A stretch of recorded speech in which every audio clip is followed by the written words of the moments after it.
Good morning, students. Myself Jitendra Raval, and today we are going to discuss a very famous poem, My Mother at 66, written by Kamla Das. Before we begin the poem, I would like to discuss about the poetess Kamla Das. इससे पहले कि हम poem शुरू करें उससे पहले हम जो है कमला दास के बारे में जानेंगे. Kamala Das is popularly known as Madhavi कुट्टी.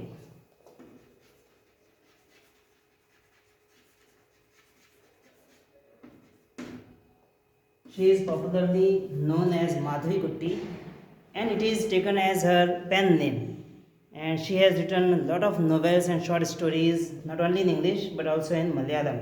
इन्होंने बहुत सारी पोइट्रीज जो है वो मलयालम लैंग्वेज में भी लिखी है और साथ साथ में इंग्लिश लैंग्वेज में भी लिखी है. And she was born in the Malabar district of Kerala.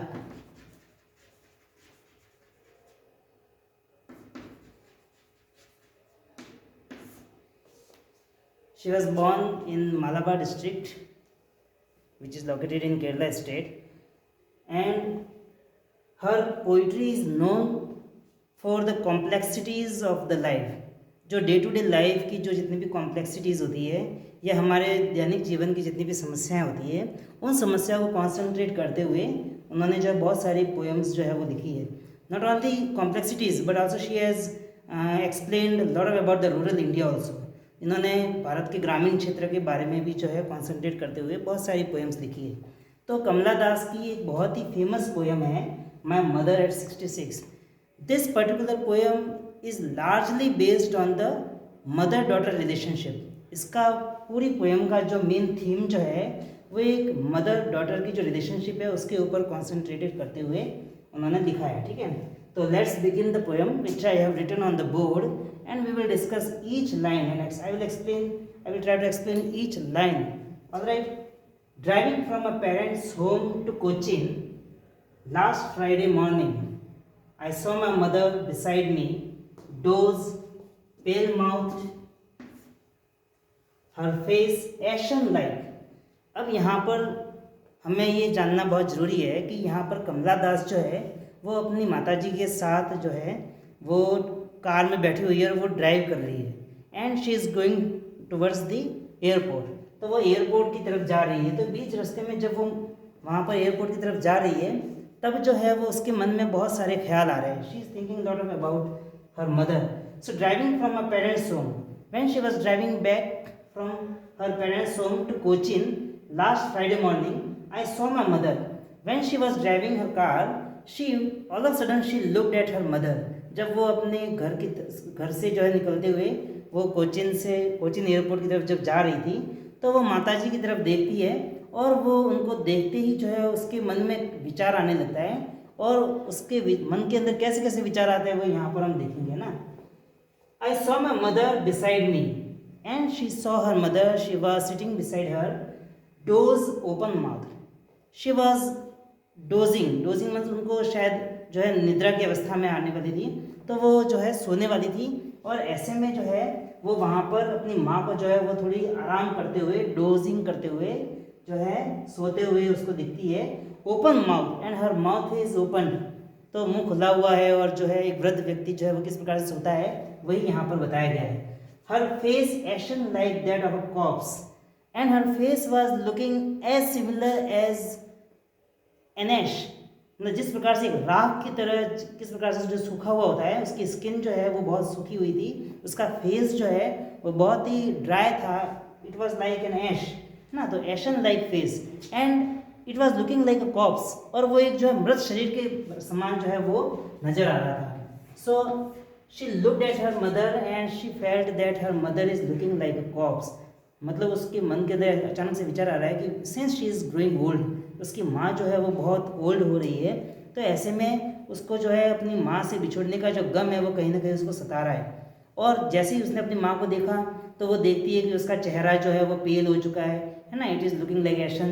और जो है राख के समान जो है वो सूखा हुआ सा नज़र आ रहा है. ओपन माउथ, मुंह भी खुला हुआ है. तो ऐसे में उसको ये लग रहा है कि उसकी माताजी जो है वो ज़्यादा दिनों तक जो है वो शायद नहीं सर्वाइव कर पाएगी.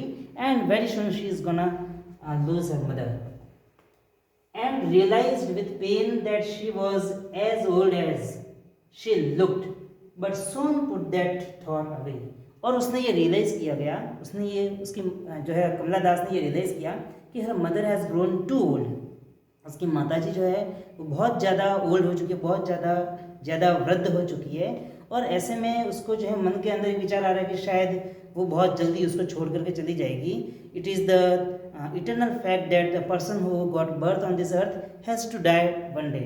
So that particular truth is getting stuck into her mind, and she feels that her mother might be leaving her very soon. But लेकिन अब ये विचार आ रहे हैं, देखो अब यहाँ पर जो है पोयम जो है वो कहीं ना कहीं एक नया मोड लेते हुए नजर आ रही है. Up to now in this particular first 4-5 lines we see that she is very much anxious about her mother's death and her mother's old age. और वहाँ पर जो है इस पर्टिकुलर स्टेंजा के अंदर हम ये देखते हैं कि भाई वो अपनी माँ की वृद्धावस्था को लेकर के ज़्यादा चिंतित है और उसकी मृत्यु को लेकर के भी चिंतित है, बिकॉज उसको ऐसा लग रहा है कि उसकी माँ जो है वो कहीं ना कहीं छोड़ कर चली जाएगी. Soon put that thought away and looked out at young trees. कई बार हमारे नॉर्मल लाइफ में भी ऐसा होता है कि जब हमारे मन में एक बुरा विचार आता है तो हम उस विचार को त्यागने के लिए, उसको फोर्सफुली अवॉइड करने के लिए हम जो है डेलिबरेटली अपना ध्यान जो है वो एक स्थान से हटा करके दूसरे स्थान पर ले जाते हैं. The same thing is done by Kamala Das also here. And what she is doing, soon that thought put away. इस विचार को जो है वो बहुत जल्दी जो है वो वहाँ से अपने मन से निकाल देती है. और उस विचार को निकालने के लिए वो क्या करती है, she looks out of that window of her car. वो अपनी कार की खिड़की से बाहर की तरफ देखती है. And she tries to forget that particular thought which was coming just a moment before.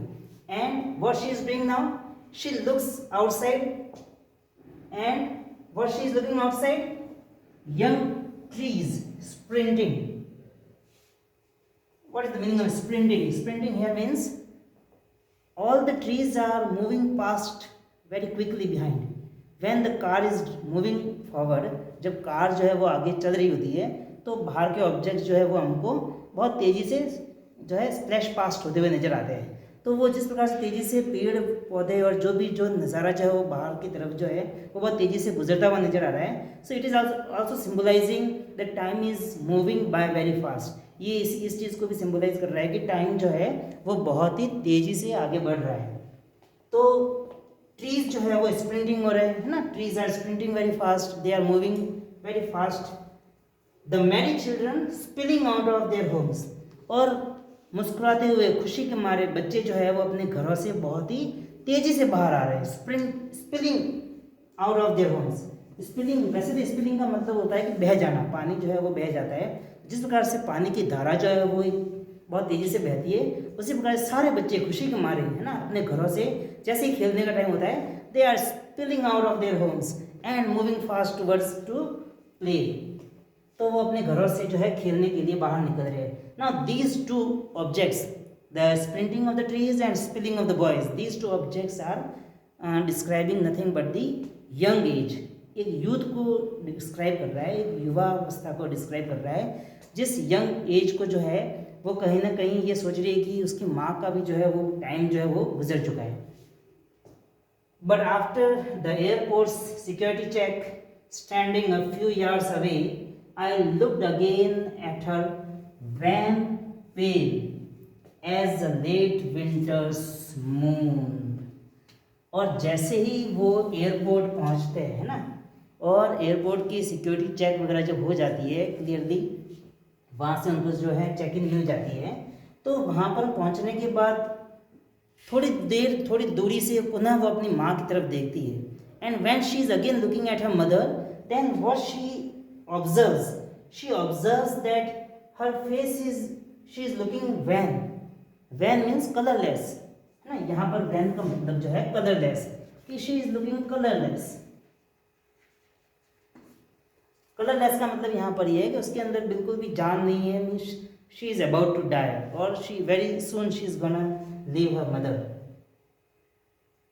Pale as a late winter's moon. और वो जिस प्रकार से लेट विंटर्स मून, अब यहाँ पर जो है मून से उसकी माँ की जो है वो शरीर की कल्पना की गई है, कि सर्दियों के मौसम में लेट विंटर्स मून जब हमको दिखता है, means around 3 o'clock 4 o'clock moon जब हम आसमान में देखते हैं, तो at that time we are not able to see the moon clearly. Why? Because of mist and fog the moon seems to be disappear in the sky.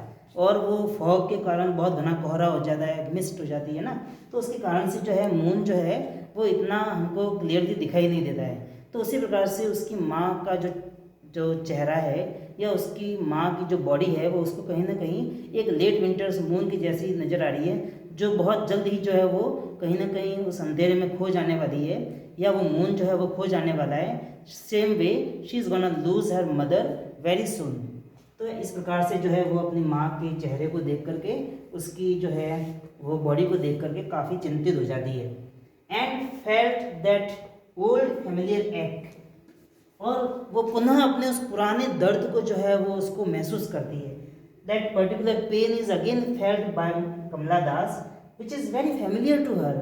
What kind of familiar ache she is experiencing right now?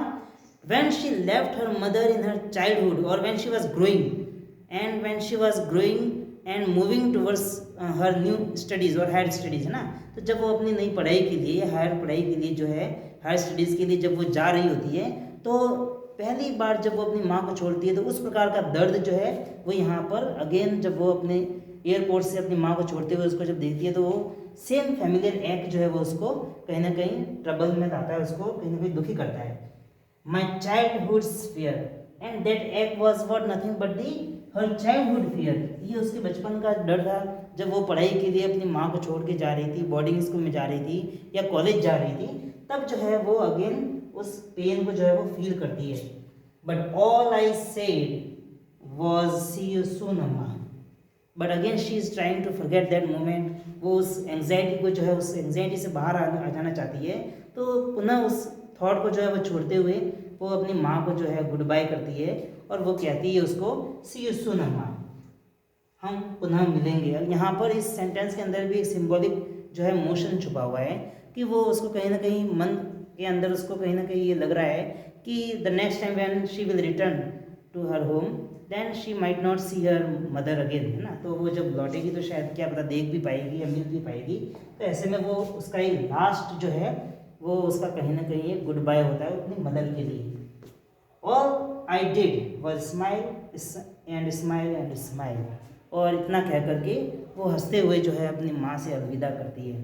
तो इस प्रकार से एक mother daughter relationship को इन्होंने बहुत ही अच्छे से एक्सप्लेन किया है. So this particular poem has a very unique theme of complexities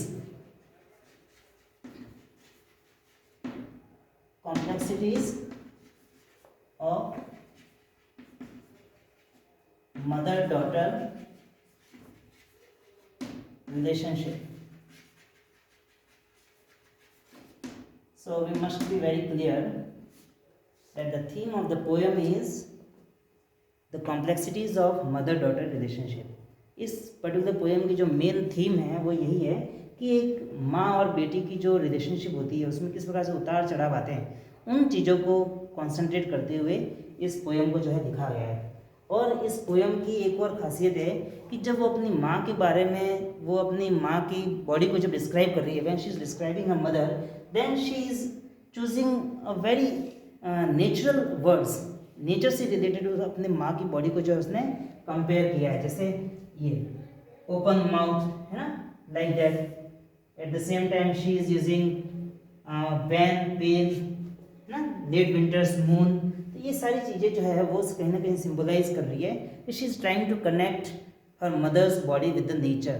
nature के साथ, क्योंकि ये नेचर का फैक्ट है. The fact of the nature is what, that the death is the ultimate truth of our life. तो जब मृत्यु जो है वो हमारे जीवन का एक अंतिम सत्य है, तो कहीं ना कहीं यही सत्य उसको हॉन्ट करता है ना. She is getting haunted by the fact of the life that a person has to die someday. तो अपनी माँ को जो है वो खोना नहीं चाहती है. उसी कहीं ना कहीं पसोपेश के अंदर वो जो है वो उस एंग्जाइटी के अंदर अपनी बात को जो है वो कह रही है. So I hope the poem explanation is clear to you. Its question answers will be discussed letter.